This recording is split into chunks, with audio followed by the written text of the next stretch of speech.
Le professeur Christian Perron, je voulais vous en parler. Parce qu'il y a le rejet de la plainte de l'Ordre des médecins contre M. Perron. La plainte déposée par le Conseil national de l'Ordre des médecins en décembre 2020 contre Christian Perron a été rejetée en première instance, c'était vendredi. Cette plainte avait été déposée pour des propos jugés controversés sur l'épidémie de Covid-19. Et il était ce matin chez Sud Radio, chez notre ami Berkoff, M. Perron. Donc je vous propose de l'écouter, parce qu'évidemment, personne n'en parle là encore. Quand tu es accusé et que tu n'es pas dans la bonne ligne, tout le monde en parle, mais quand ce matin il est lavé de tout soupçon, depuis vendredi, alors là personne n'en parle. Ils ont fait appel, le Conseil national a fait appel de cette décision. Lui, il a vécu la mort sociale, vraiment. Bien sûr, vraiment. bien sûr. Bien sûr. Il est encore en poste. Oui, il est pas, mais il est infectiologue. Mais c'est comme le professeur Raoult, qui a d'ailleurs demain à l'Élysée, vous aurez Delfrécy qui aura la Légion d'honneur, vous aurez tous les membres du Conseil. Bon, voilà. Et il y a les bons et puis les mauvais. Voilà. Qu'est-ce que vous voulez que je vous dise? Il doit l'avoir déjà la Légion d'honneur, Raoult. Monsieur, je suis pas sûr. Écoutez le professeur Perron avec André Berkoff.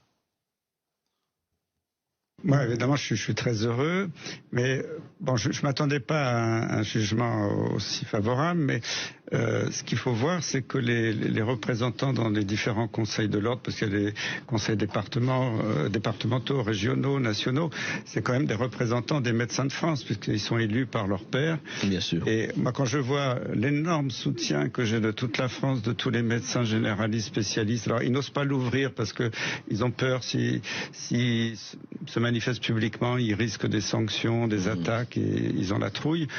Mais je me disais, c'est pas possible. Il y a la majorité de la communauté médicale française qui me soutient.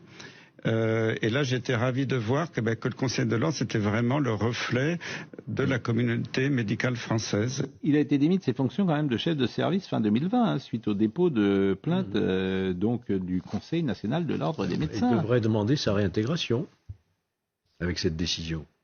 C'est un cas, en tout cas. C'est un cas très intéressant, Perron, parce que moi je me souviens d'avoir fait des débats avec lui au tout début du Covid. Il était très respecté, invité partout, etc. Bien sûr. Et en fait, à un moment donné, parce que c'est vraiment son métier, sa spécialité, son discours a varié de la doxa. Et en fait, ça prouve, je sais pas qui a raison, qui a tort, moi je suis pas du tout spécialiste de ça, mais ça prouve que sur ce sujet du Covid, pendant le confinement et pendant les mois qui ont suivi, il y a eu vraiment une doxa, un peu comme dans les dictatures. Il fallait pas en dévier. Et si vous disiez, il y a eu des trucs, moi c'est surtout sur le plan médiatique que ça m'a frappé. On avait fait un entretien avec Valeurs Actuelles sur notre chaîne YouTube de Christian Perron qui a été censuré par YouTube, et notre chaîne a été interdite pendant une semaine parce que dans les conditions générales d'utilisation de YouTube, vous ne pouviez pas dire, et c'est ce qu'il avait dit, que le vaccin n'empêche pas forcément la transmission, ce qui aujourd'hui est une vérité absolue. Sur ce cas-là, c'était l'URSS. Mais expliquez ça à M. Béguet qui se sera trompé de A à Z sur on va pas se rengoler sur le... Honnêtement, moi il a raison. On ne pouvait pas dire autre chose que la vérité. Et je veux dire, le vaccin n'empêche pas la transmission. Vous êtes quand même d'accord là-dessus, j'espère. Pardon, Jérôme, je voulais... Non, mais Jérôme, en fait, personne ne veut jamais reconnaître ses erreurs. Vous êtes quand même d'accord là-dessus, cher Jérôme. Ça amoindrit la gravité du mal que... Non, on parle de la transmission, là. N'évitez pas le débat. Mais je n'évite pas le débat. Non, ça n'empêche pas la transmission, ça amoindrit le... Et pourquoi on nous a demandé de nous faire vacciner? C'était bien pour empêcher tout ça à l'hôpital. Mais non. Mais non. Mais non. J'avais dit j'en parlais pas. Mais non. Mais c'est fini. C'est fini. Mais pardonnez-moi, mais ce que vous dites, c'est incroyable de dire ça. Non. Mais si. On nous a vaccinés tous pour ne pas transmettre la maladie. Pas tous, Pascal. Je suis désolé de vous le dire. Les gosses de 18 ans, ils finissent pas à l'ôpital. Et la vaccination contre les formes graves. Contre les formes graves. Et la vaccination contre les formes graves.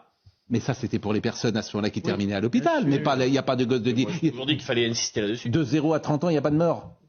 Donc on nous a vaccinés en disant c'est la transmission. Je suis désolé de vous le dire. Ayez l'honnêteté intellectuelle de le reconnaître quand même. Et tu t'aperçois que ce vaccin n'empêche pas la transmission. Je pense qu'à la fin des fins, il valait mieux être vacciné que ne pas l'être. Ça c'est vraiment... En fait, les arguments, tu peux parler pendant des heures. Olivier Benkemoun vous nous a lancé. Je voulais pas du tout relancer ce débat, mais il a subi le sort des dissidents soviétiques. Mais bien sûr. Donc, on l'a mis sur un bûcher. On l'a mis sur un bûcher, comme au temps de la sorcellerie. Voilà. Toi, tu soufflais. Bon, Olivier Benkemoun. Non, mais on peut se tromper dans la vie, ça arrive régulièrement.